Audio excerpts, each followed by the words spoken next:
Muskegon in Motion, where we talk about some of the interesting and important things happening in and around Muskegon County. I'm your host, Sean Mullally, and we're joined today by Christine Robert, President of the United Way of the Lakeshore. Thank you for taking the time to talk with us, Christine, and tell us a little bit about your organization. Great. So, how long has the United Way been operating in the Muskegon area? Well, we trace our roots back to 1918, Sean. So we're about 95 years old as an organization, trying to work hard to mobilize local people to solve local problems. And about 5 years ago, 6 years ago, we were asked to work with Oceana and Newaygo County. So we are a three-county United Way. Hence the name of the Lakeshore, no longer of Muskegon County. Well, that's good, growing and better. Tell me a little bit about your background and your role here. How long have you been in this position? Well, I've been here in Muskegon for almost 10 years. In January will be 10 years. And my background, I'm a Michigan native. I grew up in a family that struggled. A father who was very ill as a child throughout my childhood. So my mother, at various times, the economy would not be kind to our family, and we had a lot of interactions with different programs in the community. So all throughout my life, I've always said, about 14, I think, I said, there's a lot of people who can't advocate for themselves very well. And there needs to be people in the community who really play that role. And so that's kind of a course that I set out to do. I didn't know it would be United Way. I fell into United Way later on in my career as a community volunteer. And I said, this is that organization that has the capacity to bring people together to help local people. And that's what I want to do. So for 20 years, I've been a United Way director. Started my career in Gaylord, Michigan, and then 5 years there as director, 5 years as assistant director in Midland, and then 10 years here as president. Okay. Well, tell us a little bit about the mission of the United Way. I mean, everybody's very familiar with the name and the charitable role that the United Way does. Specifically, that covers a lot in a big umbrella. Tell us about some of the programs. One of the things that people don't know about United Way, I'll share with you, is that United Way as a system, as a movement, is global. But it actually began here in America in 1887. So the movement is 125 years old this year. So you'll see some stuff, because we are linked. Even though we're a local organization, we're linked to the national and international organizations through our trade association, United Way Worldwide. But United Way, the movement started in Denver, Colorado in 1887. It's where we trace our roots. And what was neat about that start was that, as you recall from history, that people were moving west, people were moving to the cities, industrialization of towns was happening, and we didn't have all the health solutions that we have today. So if you got scarlet fever, you were quarantined. If you often didn't make it, and so we didn't have antibiotics, we didn't have health insurance. So there were a lot of things that were different about communities, and churches were just overwhelmed with orphans, with needs, and it was actually two ministers, a priest, a rabbi, and a local female philanthropist in Denver, Colorado, that came together and said, each of our churches, our congregations can't do this work alone. We need to band together and engage the rest of the local community in helping us. And that's what started the United Way movement in Muskegon. That safety net really wasn't there, and it was an attempt to try to fill that in. Yeah, and throughout the years, United Way people, our focus is always filling the void, filling the gap in need. But the one thing you'll see through wherever we are, whether we're in this city or another city, is trying to engage people who care about their community, the local people who really care about making a difference in this work. And we have very small staffs wherever we are, wherever our footprint is. And it's because we wouldn't be more effective by having more staff. They'll only be effective if the staff we have are really good at engaging the local people and getting their passion and their ideas working and activating that passion. Our mission is advancing the common good. Our mission is, again, engaging local people and solving local problems that advance the common good. And our work is done in areas of education, income stability, and health. And we think those are the building blocks for a good life. And if we can help people see the importance of being more healthy, have access to health, if we can help people recognize the importance of education and retraining and doing well in school, then they'll be prepared to have a better job. They'll be more stable. And at various times, one doesn't know what's going to happen in your life. I mentioned, my mother thought she was going to have a Cinderella story. Got married, everything was going fine. They started a business, and my father became sick. So her life was much more challenging. But luckily, the community was there. The reading programs for my brother, the mentoring and tutoring programs after school that were there for me as a young child living with grandparents much of the time because my mother spent a lot of time in the hospital. So, and working. And so, having those after-school programs. So you'll find I'm a passionate person about those types of programs to support kids that are really there to make sure they have the support. And I think all of us fail when a child fails in school. And when a child isn't reading at grade level, they're already dropping out of school. Well, I think it is human nature that if you get someone on their feet, they'll move forward. But we are social creatures, and we give each other a hand when we need it, and I think that's important. And finding ways to make that easy for people to make those connections. I think innately people want to help others. It might be a 1% that maybe that's not true, but I think the majority of people want to help, but they don't know how to help. So United Way tries to be a place where people can go to whether find help or find connections to help or find connections to give help. If you're at a point in your life where you can give back, we want to talk to you just as much as we want to help the person who needs to find a connection to help. Now, the United Way has a very strong program in workplaces for giving, and a lot of people are familiar with the notion of the donating through payroll deductions. And I think that's probably been a very successful program for fundraising for you. Is that where most of your donations come through primarily? Sure. I think since actually started by the Ford Motor Company. Oh, okay. And probably the UAW employees in Detroit started the idea of payroll deduction. Make it easy for people to give $1 out of their paycheck a week. And that has been the one access point, that partnership between the employees of a company and the business leaders and the corporations to allow us to the access to come in and inform and let people know how to access and how to become involved in their community. So that's what our campaign is really all about. So last week we kicked off the campaign and we talked about Caring Season. Our campaign is about engaging local people and giving back their time and their money to support their local community. And so that, I would say 90% of the dollars we raise, maybe a little bit higher, come from payroll deduction. Well, it is such a painless way to do it. Yes. You fill out the form, you decide what you can afford, and then you don't have to remember it after that. I mean, people's lives are busy, and I think that's a very, very convenient way to accommodate people. Now, you mentioned you're just kicking off the campaign for this season? Yes. Tell us a little bit about that. Well, last week we had our inaugural Ride United event last Thursday. And that was a great, fun event. We had 31 riders. Our goal was 10 to 15. Again, remember, people came to me, DTE had been doing a ride similar to this from Grand Rapids to Mount Pleasant, and they approached us and said, would you like to be involved in this? It seems like the Lakeshore would be a great place to have this ride. And I said, it ties in so nicely to our health care goals, wanting to get people more active and to see that they can be more active.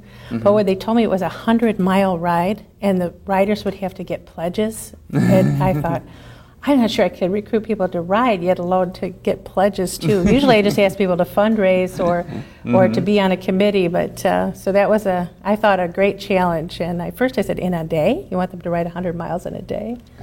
But we had 31 riders, and 18 of them left Hart on Thursday and arrived safely 100 miles later, and we had another 11 another 13 that did about 50 of the race, or the ride. It wasn't a race, it was a ride. Not a race. Everybody wins. Right. And the weather cooperated? The weather was gorgeous. It was that day last week when the humidity dropped, so we had that low front coming in, so it was the perfect day. We raised over $13,000. Oh, excellent. Which was more than our expectation. But I think, again, the key thing was it brought a different group of people together, people who are active. And for me, that's going to be important for our community, because we'll keep engaging them to help us figure out how we help other people become more active, because they've figured it out. Yeah. In fact, one of the gentlemen who works at GE Aviation, I was talking to him at the rest stop at DTE, and he was telling me that he signed up for the ride 1 month ago, and he quit smoking, and he started bike riding 30 days ago. Oh, wow. And he he made it to Ravenna. So that's probably 60 or 70 miles of the trip anyway. Yeah. So I just was inspired by that, because certainly that's one of the things one of the outcomes we've been trying to achieve is to convince people to quit smoking and convince them to be more active. And hopefully they all rub off on me, because I have the same issue, working on being more healthy, spending more time focused on myself and my healthcare goals. Well, I think an event like that, it sounds like it hits the trifecta. It was a very successful fundraiser, encouraging healthy habits, and everybody had a good time, I think. Yes, and we, the kickoff of the campaign, our campaign theme this year is there's no place like home. We've all heard that comment, Dorothy going, click your heels, far away looking for a better place, and discovers really that there's no place like home, and how can I get back to my home? I think we all love our Lakeshore community. Our region is so beautiful with lakes and streams. So we're real fortunate to live in this place. And Brad Hillary is heading up the campaign here in Muskegon. He's the owner of Webb Chemical Company. Okay. Kevin Luke is the new plant manager up in Oceana County for Rothbury Steel. So he's heading up the Oceana County campaign. And then Dr. Lori Tbergen-Clark, who's the superintendent of the Educational Services Administration up there, NC-RESA, is heading up the Newaygo campaign. So we have strong leadership heading the campaigns, and our goal is to raise $3.1 million in all 3 counties collectively. Well, like the country as a whole right now, our community is struggling with a weak job market. But the flip side of that is we still do have a lot of people who are working, and reaching those people and and convincing them to each give a little bit. I think you can reach that goal and make a lot of difference. Yep. People can give money. They can also give hours. Now, tell us about some of the volunteer opportunities. Well, the second day of our kickoff was our Day of Caring project. Annually, we have a big project that we started, I think, 17 years ago now. We wanted to show that it's easy to volunteer one day. Yeah. And kind of get your whistle wet a little bit, see how easy it is and how good it feels. And so we've been doing Day of Caring this year. We had over 600 volunteers. Actually, I think there were over 800 volunteers on Friday. I haven't gotten the final count of the numbers, but we had a great turnout. We had about 600 volunteers at Wesley Park, which is a park on Marquette Street, across from Orchardview Middle School. But it's a park that a lot of the children use. And so a lot of the kids actually were out there helping that day. So the pictures are awesome of the kids helping. And the other project was downtown between the Y and Heritage Landing, where we're helping create a new park for Rotary. It'll be called Rotary Park at Heritage Landing. And it'll be a county park. So it's a kind of a partnership with, the state of Michigan with some funding support, some local corporate supporters who've kicked in funds to buy the playground equipment and the fishing pier, and then the Rotary and their help in fundraising for the project. So our part was to be the in-kind labor, to clear the brush, to get it ready. Were you there that day? Were you able to come? I wasn't there that one.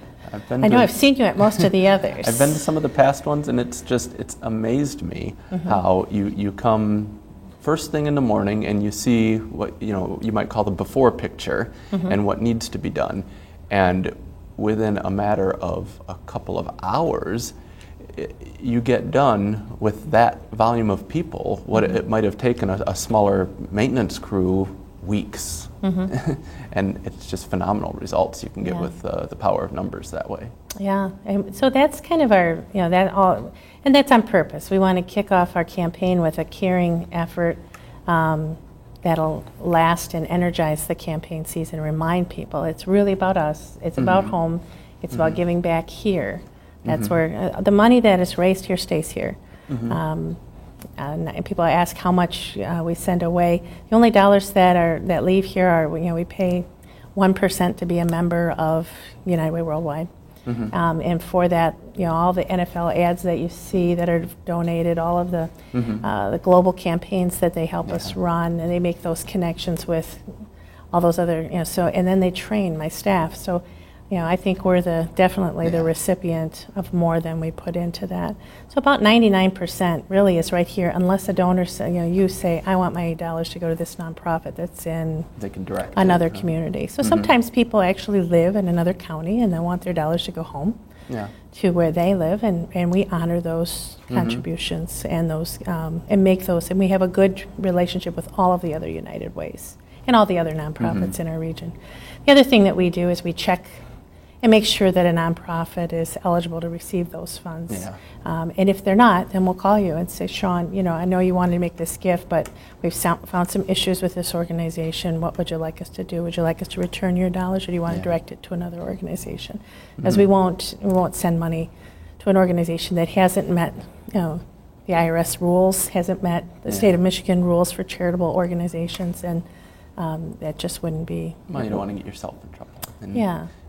And that's important, because people wonder sometimes if they're thinking about giving, like, where's my money going? Is it going to get where I want it to go? How much is the overhead? And I really think that United Way over the years has really earned the trust of people in the community. They know if I put my money here, it's going to be handled responsibly. It's going to get to where it needs to go, and that trust, that confidence people have can really put them at ease and make them more ready to give more. It means a lot to me. I just like you are, when I started with United Way, I knew not much about it other than everybody knows the logo. It's the hand that supports the community. The little guy in the center represents humanity, and the rainbow to create better times and improve results, right? So everybody knows that it's a good thing, but we really don't know what exactly it is until we get into it as a volunteer or as a staff person, and you start to see the possibilities of what can happen when people work together. And you're in a new location here where we're meeting today. In very, very nice looking offices. How long have you had this site? 1 year now. 1 year. We've owned it for 2. But much of last year was spent renovating and getting it ready. It had been vacant for about 6 years, so there was some roof damage, and certainly it needed to be modernized. It was built in 1972, and so it had a few years on it. But we are so blessed. The recession was really hard, and we really had to scale back. We had to cut staff. Many of the nonprofit agencies had to cut staff at a time when the needs were greater to serve people, so it was a very challenging couple of years. But one of the positive things that came out of that was a gentleman named Gary Bogner, who was holding this building, and it really, he said, this would make a great human services center, and it wasn't a time when it was selling or renting, but bigger than that, he just, he looked at it and said, this would make a great place for a nonprofit center.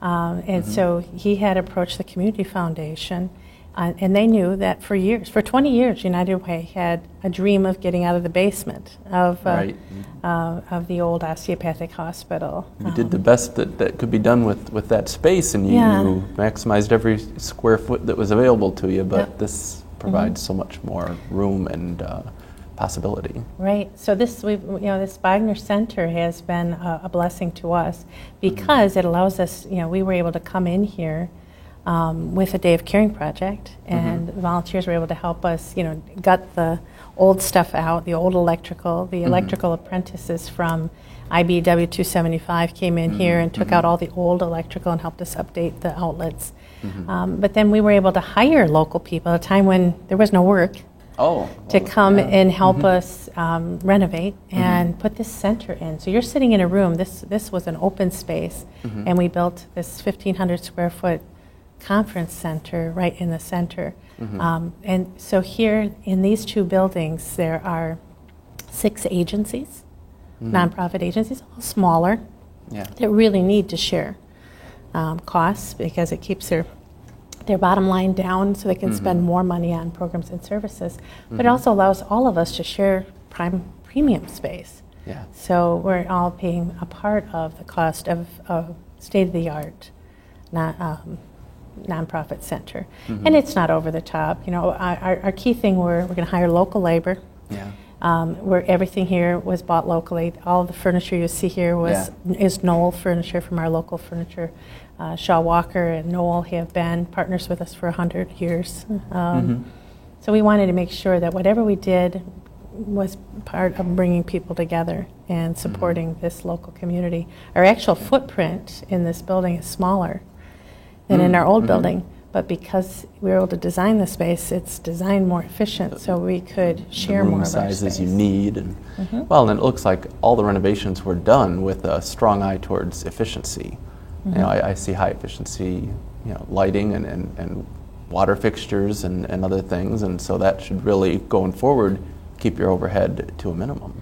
That was our thought. We knew that going in that we were going to, times are tough, and if we could keep our operating costs low, that we'd always be able to sustain this facility. And we followed LEED principles in everything that we did. So even the tiles on the floor are recycled materials. The lighting, as you said, is high efficiency plus censored, so they turn off on and off on their own as people leave the rooms. And just really a lot of the stuff was donated or given to us at cost.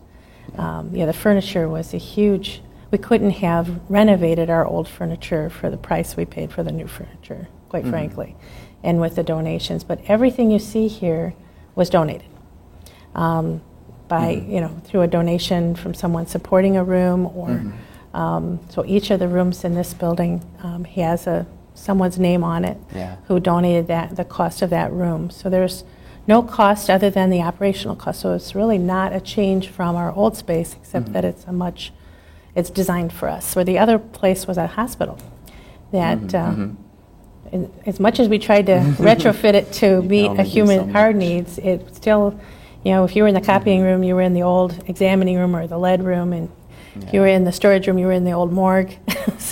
Well, and I saw the plaque at the main entrance to this building with the various people that have financially supported it, and it looks like there's a lot of support. Very much so, and it's nice to get in here, and it's all paid for. So there's no mortgage. We were able to burn the mortgage last October. Nice. and so if we have any rent, and everybody pays rent to the building, and the building is a separate program. So it is the Human Service Center program, and so everything that people pay in rent goes into the cost of the building, and if there's an overage, it goes into a fund for renovations, so that we expect never to have to come back to the community for any funds to support this building. We're going to manage it very effectively. Great. Now, the United Way, as you mentioned, has a tradition of a strong relationship with labor.